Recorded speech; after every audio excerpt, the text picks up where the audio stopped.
ओम नमः शिवाय। आइए आज अपने अनुभव को, प्रत्यक्ष अनुभव को शेयर करते हैं। और यदि आप अंत तक बने रहेंगे, यदि आप ज्योतिषी हैं तो, अथवा ज्योतिष का थोड़ा बहुत भी जानते हैं तो समझ में आएगा ज्योतिष के मार्केट में क्या है और ज्योतिष सीखने के लिए क्या चाहिए। और पत्रिकाओं को देखते समय भी किसी एस्ट्रोलॉजर को यदि आप चुन रहे हैं पत्रिका विश्लेषण के लिए, तो क्या क्या आप उसमें फाइंड करेंगे। क्योंकि यहाँ तो बहुत बाढ़ सी लगी है, बहुत सारे लोग हैं, एक से एक नामी लोग हैं, एक से एक डिग्रीधारी लोग हैं, और मेरे जैसे बिना डिग्री वाले लोग भी हैं जो स्वाध्याय और ईश्वर की कृपा के आधार पर चल रहे हैं, और कुछ सत्संगत के आधार पर भी चल रहे हैं। तो बीच बीच में हमने 2 साल पहले अपनी पत्रिका 2 लोगों से दिखाई थी, और इधर ज्योतिष के अनुभव और प्रयोगों के बाद, बहुत कुछ सीखने के बाद पुनः मैंने देखा कि मैं आप लोगों को जो रिकमेंडेशन करता हूँ, आपकी पत्रिकाओं को देखता हूँ, मैं क्या कितना हद तक सही बता पाता हूँ, आपके साथ न्याय कर पाता हूँ या नहीं कर पाता हूँ, तो क्यों ना दिखाया जाए। तो मैं जितनी अधिकतम फीस किसी से लेता हूँ उतना किसी को पेड करके और फिर मैंने आज दिखाया।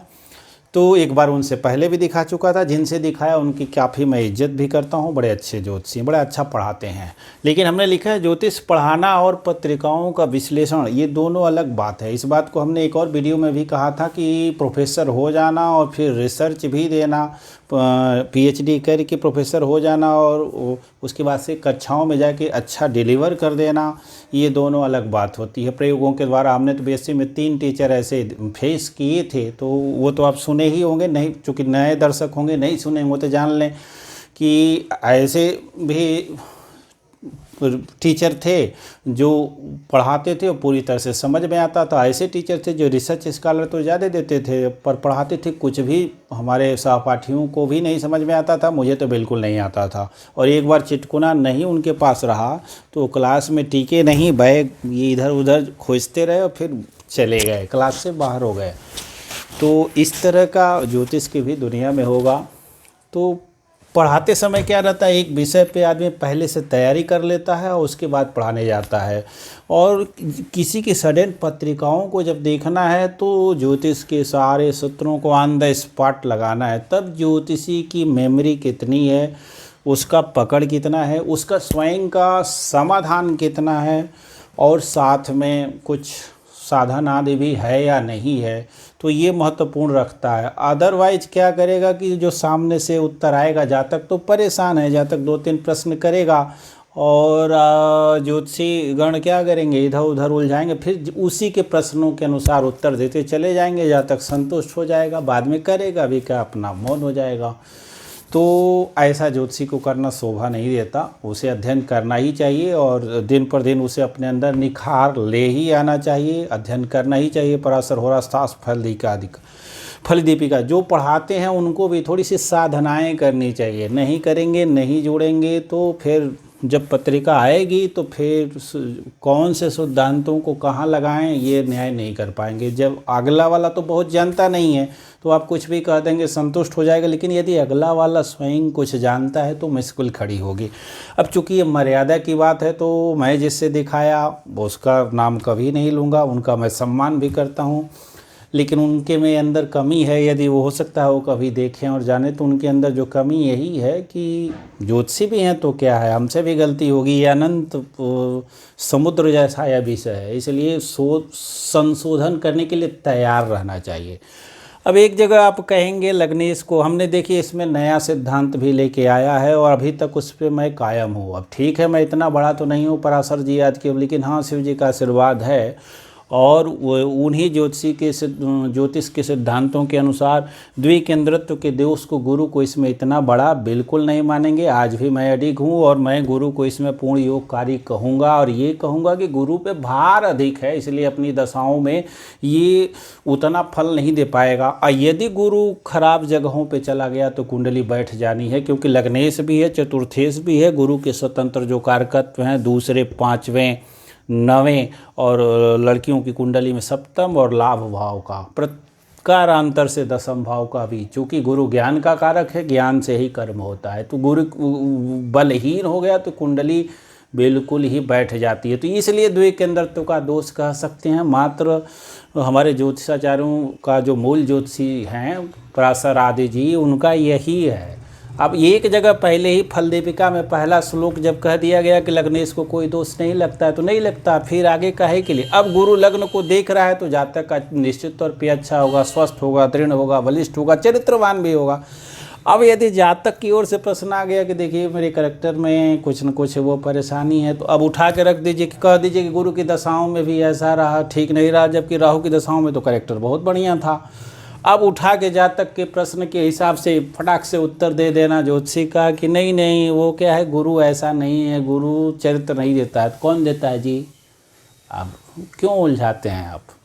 गुरु ही तो कैरेक्टर देगा, कौन देगा? आप कहिए कि गुरु काहे नहीं। अब गुरु की दशाओं में इसलिए नहीं मिला कि गुरु से द्वादश में शुक्र है। अब यहाँ शुक्र उच्च का है, निश्चित तौर पे शुक्र परेशान करेगा। दूसरी चीज़ है यहाँ सप्तमेश जाकर के पीड़ित है, अपने से अष्टम में है। इस बुद्ध को आप नहीं देख रहे हैं, उस सूत्र को भी भूल जा रहे हैं कि यदि द्विकेंद्रत्व का दोष बुद्ध को लगा हुआ है और इस भाव से अष्टम है, इस भाव से पंचम है, आप ही पढ़ाए हैं तो आप ही पढ़ाएं, अपने से अष्टम गया और यदि पीड़ित हो गया और मारक भाव में है, मंत्रेश्वर जी कहते हैं, तो ये प्रबल मारक का दोष बुद्ध के अंतर आएगा। अबुद्ध क्या है? तो सप्तमेश है। एक चीज़ और लीजिए कि जब ये रोग, ज्योतिष और रोग की जब बात की जाती है तो मंत्रेश्वर जी ने बहुत बाकायदे समझाया है कि जो ग्रह छठे में हो, छठे को देखता हो, जो ग्रह अष्टम में हो, अष्टम को देखता हो, उससे रोग जानिए। तो यहाँ बाधाएं और व्याधि आदि की आदि की भी बात करते हैं, बाधाओं की बात करते हैं, चोट चपेट एक्सीडेंट की बात करते हैं, परेशानियों की बात करते हैं। तो क्यों न वही सूत्र लगा लीजिए कि जो ग्रह अष्टम को देखेगा कुछ न कुछ कभी न कभी उसकी समय में परेशानियाँ अवश्य आएंगी। तो अब मंगल देख रहा है तो भाई से भी परेशानी हो सकती होगी, बुध देख रहा है तो इस भाव इस सब पत्नी से परेशानी होगी तो होगी, निश्चित तौर पे होगी। एक तो इस भाव अपने से अष्टम जाके पीड़ित हो गया तो इस भाव के फल नष्ट हो ही गए, भाव बलहीन हो गया, कहीं से इस भाव पे शुभ दृष्टि भी नहीं है तो ये भाव तो बलहीन तो हो गया। दूसरी चीज़ है बुध भावेश पीड़ित हो ही गया। अब कारक शुक्र को ले लीजिए तो पापकर्त्री में लगा लीजिए, शुक्र और ये केतु बड़े नज़दीक हैं तो पापकर्त्री जब आप ही लगाते हैं तो इस शुक्र को पापकर्त्री क्यों नहीं लगाएंगे? तो पापकर्त्री में लगाने से सो कारक भी पीड़ित हो गया तो इस जातक को सप्तम भाव से रिलेटेड परेशानी होगी। फिर भी आप कहेंगे कि ये बहुत जल्दी तलाक हो जाना चाहिए या इस जीवन साथी मर जाना चाहिए, तो ऐसा क्यों नहीं हुआ? ऐसा इसलिए नहीं हुआ कि शुक्र केंद्र में है और बली है। तो ठीक है, सामान्य खटपट कलह आदि चूँकि यहाँ से ये गया है घर में तो खूब कलह कलेशकारी शुक्र का स्वभाव है, इसलिए ये सब परेशानियाँ यहाँ से रहेंगी।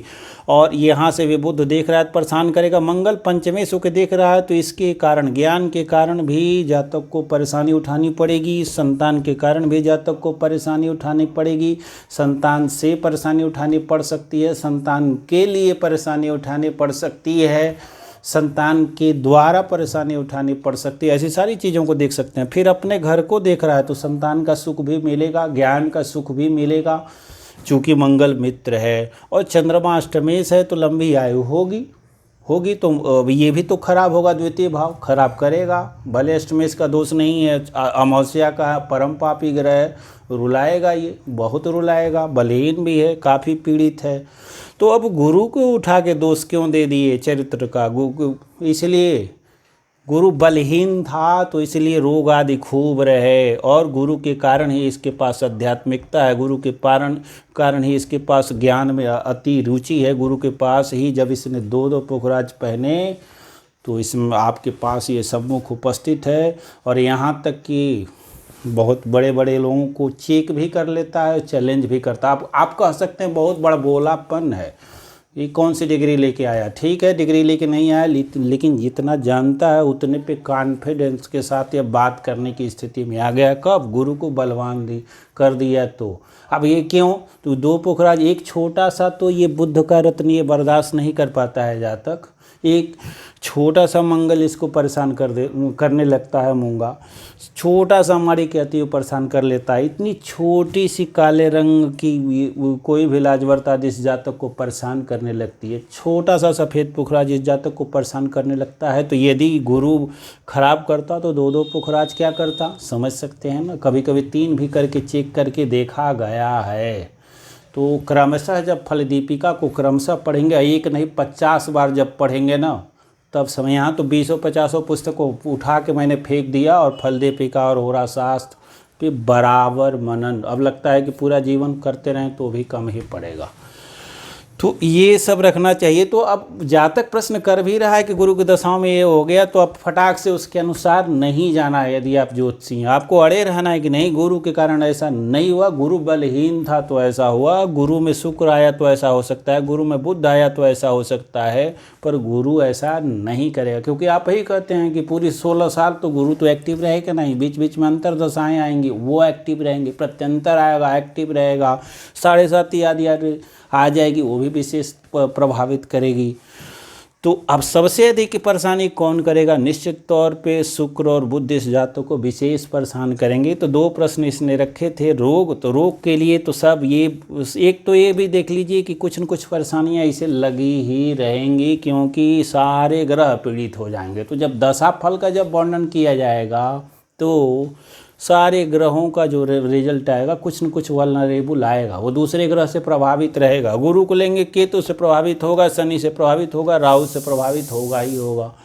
शुक्र को लेंगे थोड़ा सा यही बच जाएगा कम पीड़ित, तो पाप कर्तृ लगा देंगे। षष्ठेश और लाभेश हो के परम पापी मारक ग्रह भी है, इस दोष से बरी तो होगा नहीं है। और निश्चित तौर पे जहाँ पे है और जहाँ को देख रहा है कुछ न कुछ परेशानियाँ करेगा, लेकिन जहाँ है वहाँ तो विशेष ठीक है। बड़ा भूमि भवन वाहन आदि तो हो जाएगा, लेकिन इसके लिए इस जातक को पीसना पड़ेगा।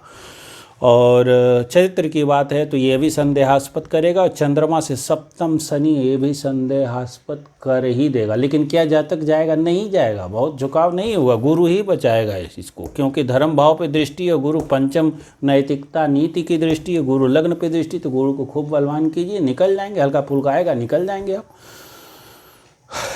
तो बहुत सलाह उनसे है जो ज्योतिष सीखना चाहते हैं, तो इस प्रकार की थोड़ा सा देखिए और उनको आइए नहीं तैयार होकर के जाइए। जिस भी एस्ट्रोलॉजर से जाते हैं क्या क्या पूछना है, तो कमी हो सकती है, तो एस्ट्रोलॉजर हैं तो सुधार करने के लिए तैयार रहिए और अपनी बात को संशोधित करने के लिए भी तैयार रहिए। ऐसा करना पड़ सकता है, कई बार प्रेडिक्शन गलत होगी तो संशोधन कर लीजिए।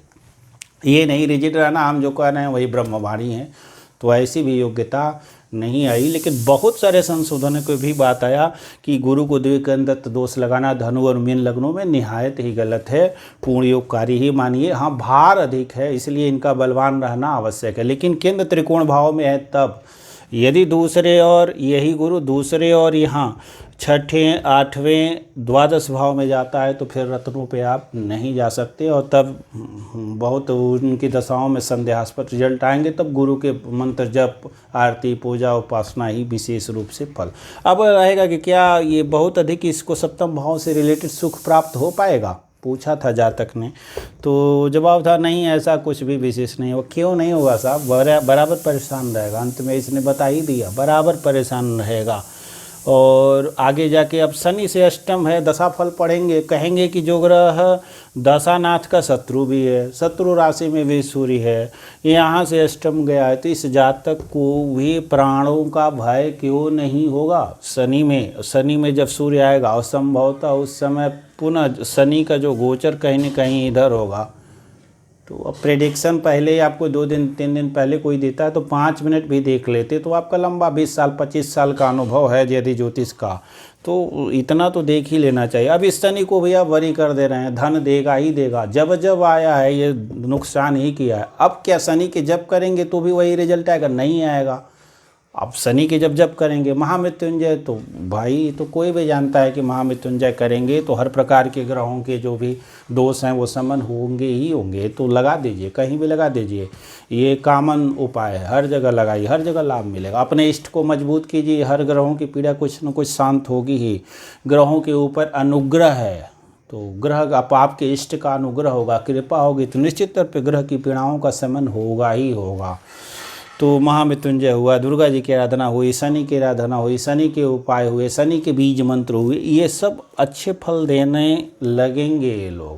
तो ये स्थिति, लेकिन रत्न भूल करके भी न तो इनमें से किसी का न इनमें से किसी का धारण करिए। अब कोई पूछ दे कि मंगल के रत्न क्यों नहीं धारण करें, तो आपको कह दीजिए कि अष्टम को देख रहा है तो क्या टोटल हानि ही होगी? बिल्कुल नहीं होगी।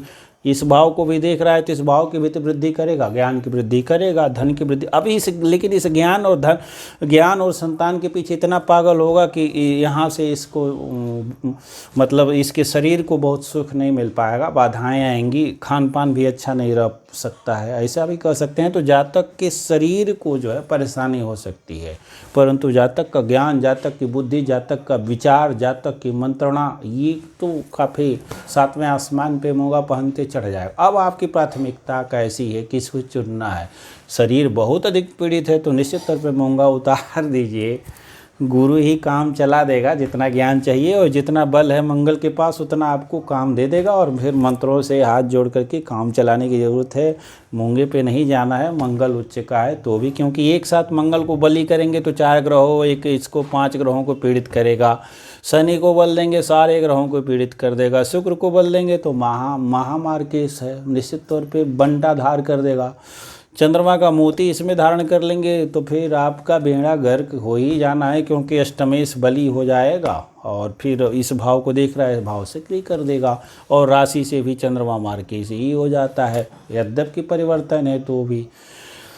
अब बहुत अधिक लंबा होगा, यदि बहुत कम लोग सुन पाएंगे मुझे यकीन है, लेकिन जो लोग सुन लिए होंगे बहुत सारे उनके कन्फ्यूजन का समाधान हो गया होगा।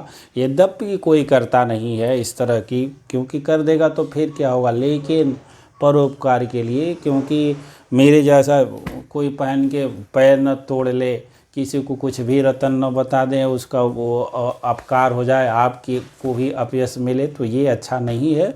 अच्छी चीज़ें बाज़ार में जाएं और जो पढ़ा लिखा है उसी को समझ आएगा भी, तो विशेष नुकसान भी नहीं है। इसलिए गंभीरतापूर्वक लगे रहना चाहिए। सिर्फ प्रश्न शास्त्र पर ही नहीं रहिए, पोस्टमार्टम पे ही मत रहिए, अपने सिद्धांतों पे दृढ़ भी रहना सीखिए और ईश्वर के लिए भी थोड़ा सा ध्यान आदि लगाइए। ओम नमः शिवाय।